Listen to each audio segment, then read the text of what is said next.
Hi, everybody. My name is Alex Clark with Clark Management Consulting, and today we're going to be talking about website navigation assistant chatbots and how to replicate some projects that have been done for some legal aid organizations recently.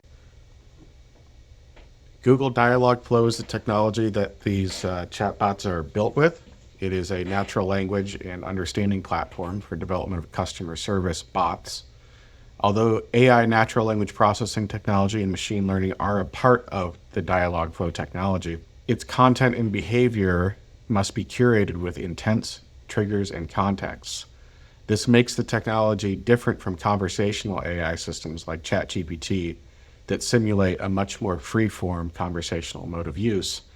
But they also have the advantage that because they're not free-form conversations, they can be curated, controlled, and are much more predictable, which is desirable a lot of the time for customer service contexts where you want to make sure that a customer has a consistent experience in using the system.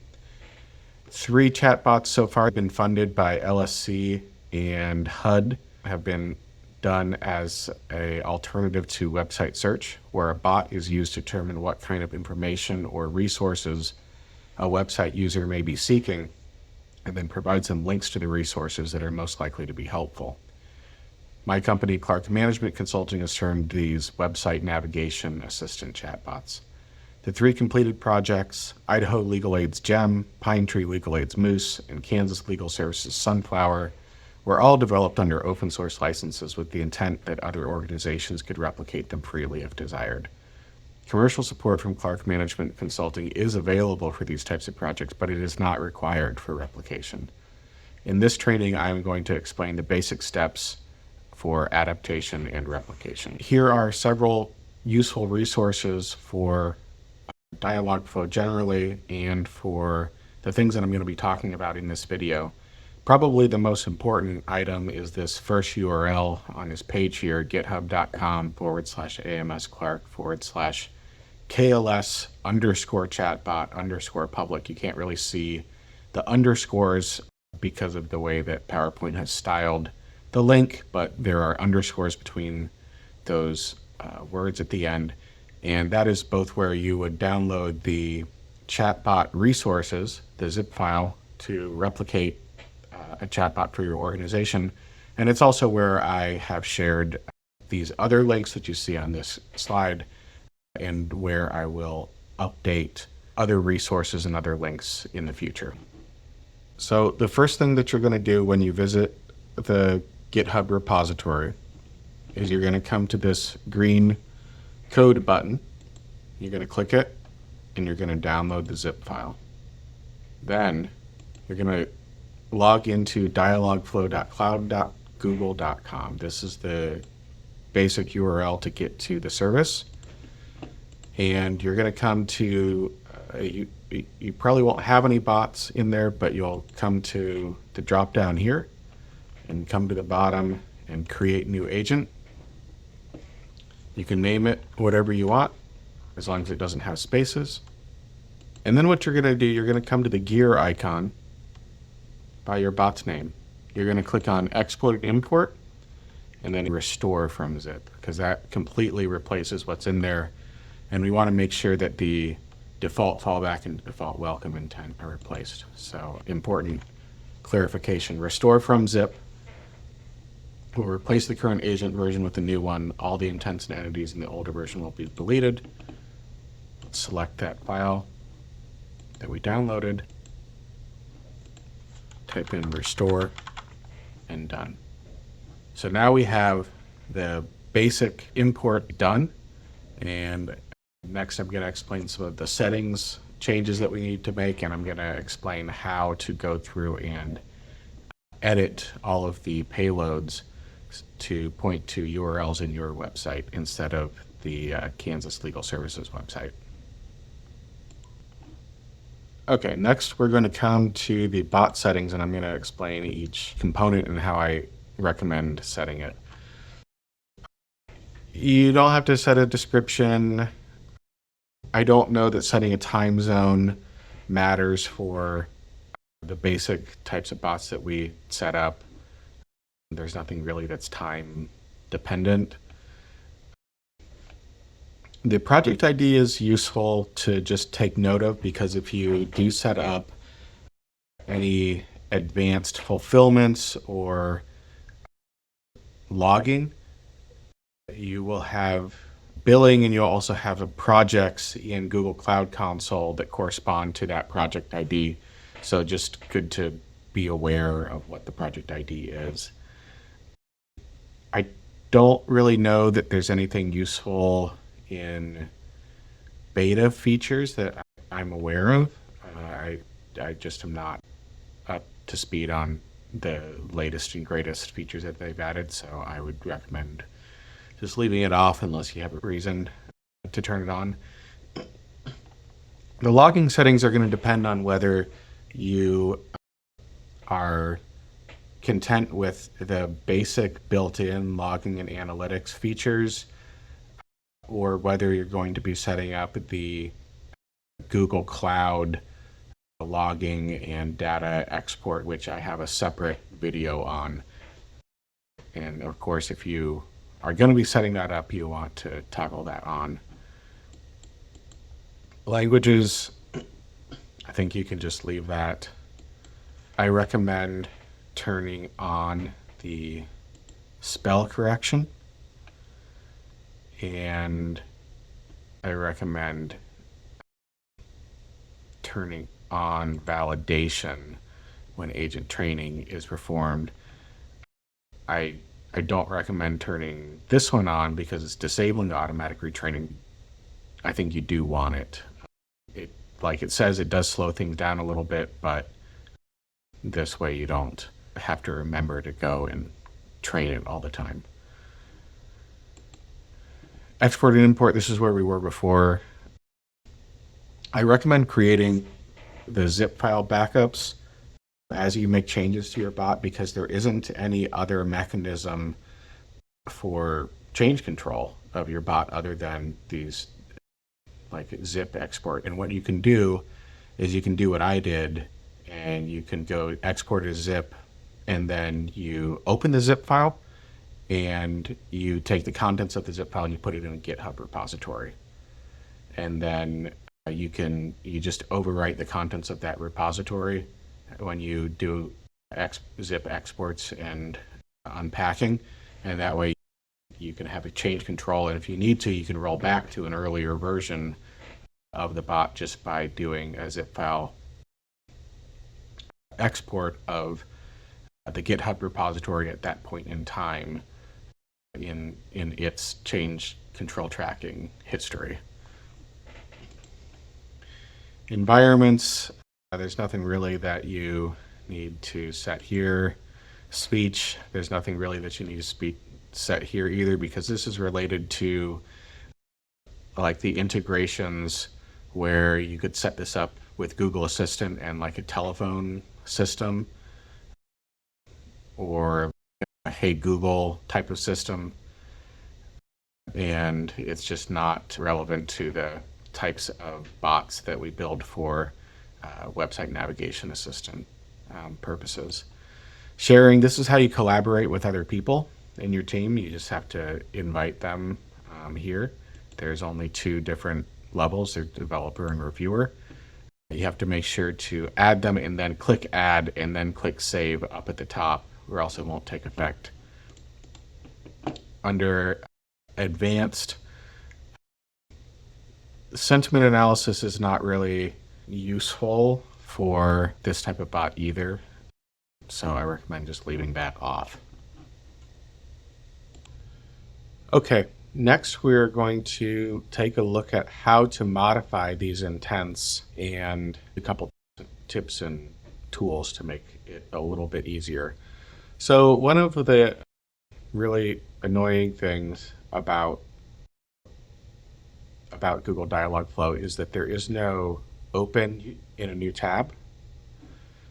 And as you navigate through the structure of the intents, if you go back, it doesn't keep open where you were in that structure. What I have found is that it is fairly easy to get lost in what you're doing and forget which intent you are on, or accidentally overlook an intent when you're trying to make edits and changes. So I'm going to show you a tip. First of all, the basic text responses, you can just type and edit. The ones that are a little bit more complex to edit are the JSON format ones. One of the places that you can look for references for how to set up these JSON payloads is the botflow.com website, and another is the official Google documentation. And what you're going to want to do is just come through everywhere that there's a URL referencing like Kansas Legal Services, and you want to change that to your own organization's URL to equivalent content on your website. So just a tip that I have found is that ChatGPT is pretty good at understanding JSON. Even though it might not understand a lot about dialog flow, it can take a look at a payload that maybe is having an issue and understand how to make changes to it. I'm going to introduce a little error here, just removing this comma. And note that there's help within Dialogflow telling you what the issue seems to be. These little red X's show up here.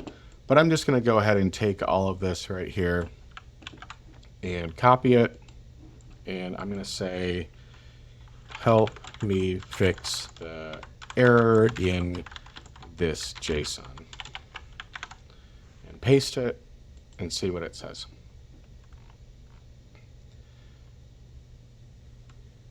And if you'll note, it finds and added back in the comma that I removed. Another thing you can do is you can ask it to make changes to it. Can you remove the button for legal rights during and after bankruptcy?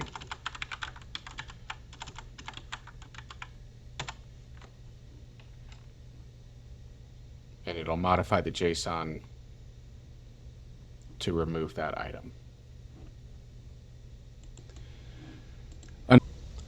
Another thing you can do is, if you have downloaded and unpacked the Chatbot resources, is you can use a Linux utility called grep to find occurrences of certain strings within the Chatbot resources. You will have to install, if you're on Windows, you'll have to install Windows Subsystem for Linux in order to get this Open Linux Shell Here context menu option. If you just Google how to install WSL or how to install Windows Subsystem for Linux, you'll find information about how to do that. So what I'm going to do is use the command grep, and then R for recursive, and N for identifying the line number. And I'm going to look for the string Kansas Legal Services. And what this will do is it'll highlight every JSON file which has Kansas Legal Services in it still. And because each JSON file corresponds to an intent, I can trace this back in my Dialogflow console to the intent that has URLs still that haven't been swapped out.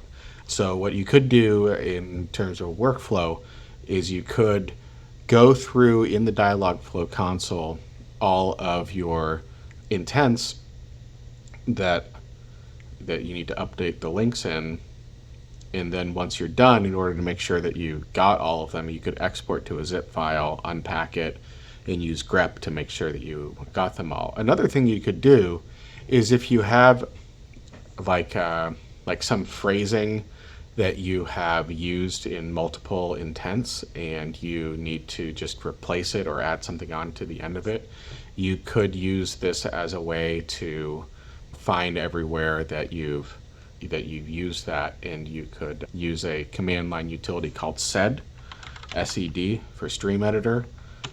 And there's information on the internet about how to use sed, but you can do pattern matching and replacing on bulk files that way.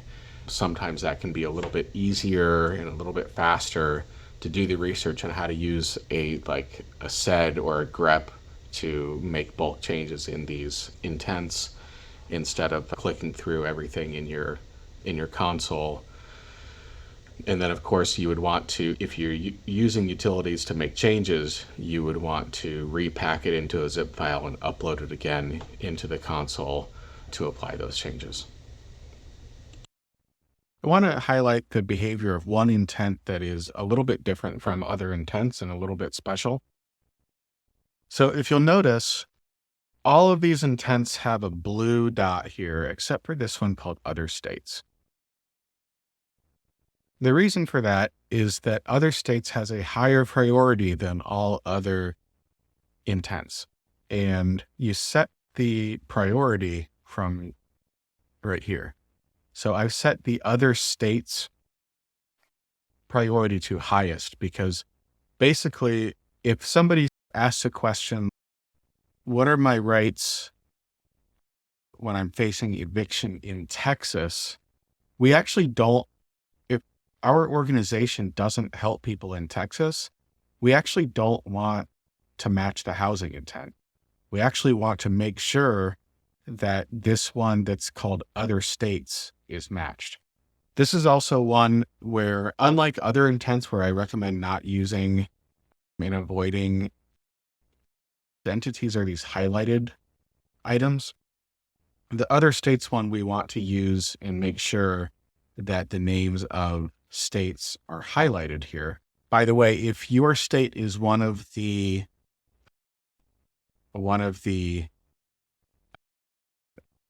states that are part of the training phrases, if you are in Wisconsin, Virginia, Florida, Alabama, I would recommend that you remove or modify that particular trigger.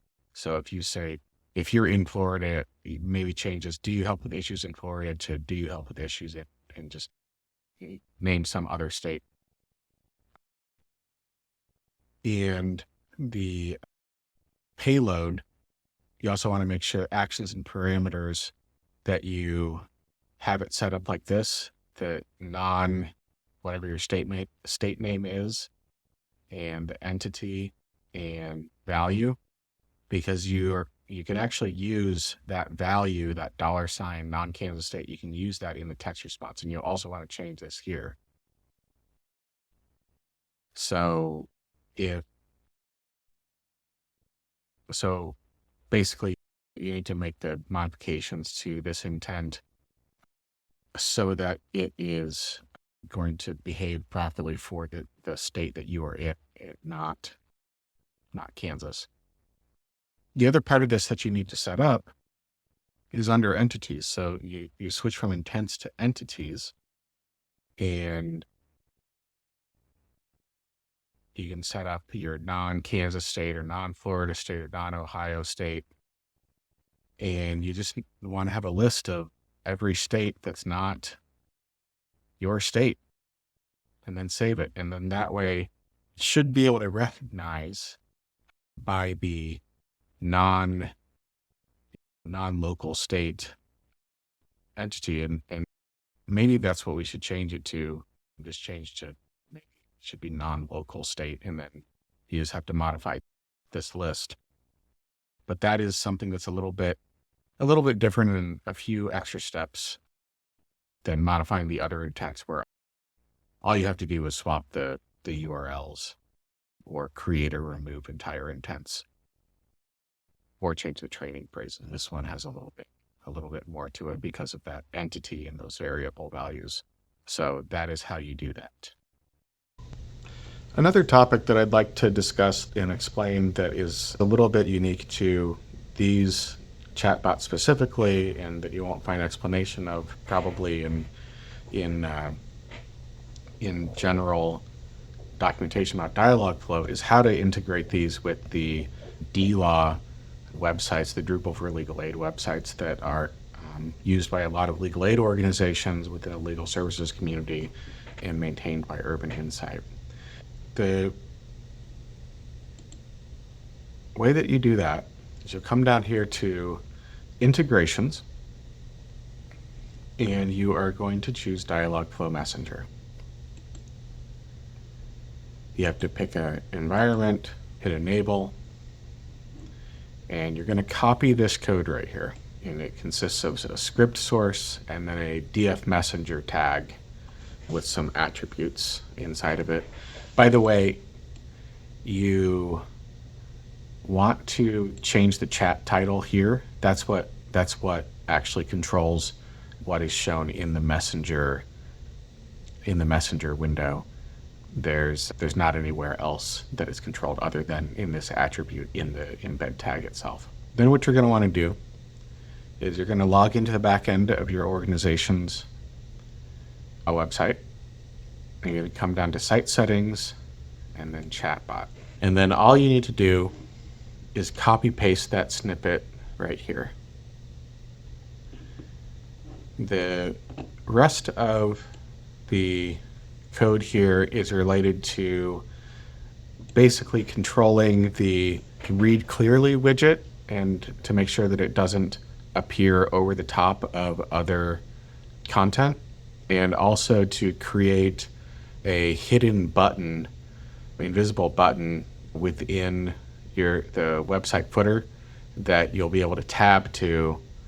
And if you're using a screen reader, you'll be able to hit that and interact with the Dialogflow chatbot window. We found that unfortunately, Google has not made this accessible, their Dialogflow Messenger accessible, because it's, quote, in beta still, even though it's been around for years. And there isn't any other way to make sure that people who cannot and do not use a mouse for navigation are able to interact with the messenger other than through this additional JavaScript. Here is where you can download or copy the additional JavaScript that's included here for accessibility. So I have a link to it on the KLS chatbot public. You would also be able to find it if you just went to gist.github.com/AMS Clark and browsed my gists there. But here's the direct link to it. And I have some comments in here about what this does. It says code below will insert the button into this tag. So basically you need to create a tag like this on the website, and then it'll find it and then it'll insert a button, a hidden button into it. And then when somebody who's using a screen reader navigates the website, they'll be able to tab to that button, hit space, and then it'll allow the Dialogflow Messenger bot to be interacted with. It's really unfortunate that Google did not make Dialogflow Messenger accessible. I've opened tickets with Google. They say it's not on their roadmap. They don't care. But this addresses that issue. The last thing that I'm going to talk about, I'm going to highlight something that I have another video about, so I'm not going to go over everything that's in that other video, but I want to highlight the fact that in my experience with all three organizations I've worked with, the built-in analytics tools for Dialogflow Messenger leave a lot to be desired in terms of specificity, in terms of how far back you can go. The organizations I've worked with, they say they want to know what's being said in this chatbot. What's the most commonly interacted with resource and that type of thing. And the built-in tools leave some things to be desired. One of the biggest issues is that it doesn't filter out the default welcome intent. So there is a way to get the logs to flow instead to the Google Cloud Developer Console, and they get accumulated there in JSON format. And then I have a tool that I wrote in Python that will take those JSON exports of those JSON files and will convert it to CSV. So if you are on the KLS chatbot page, this first one has the link to the video that explains how to use it. And I have that on YouTube. And in the description of that YouTube video, I have a link to the code where you can download that project on GitLab. So that is over here. It has additional information about how to use it, some screenshots. And if you have issues with it, feel free to reach out to me with any questions that you have. And I'm happy to help. That is all that I have for this training, I believe. If you have any issues, any questions, feel free to reach out. If you are interested in engaging my services for a replication project, feel free to reach out. I'm happy to work with organizations who don't want to do this all on their own and would rather have some help to get it done. Either way, I think this is great technology. I think it helps people find what they're looking for, helps close the justice gap, and I hope that you find it useful.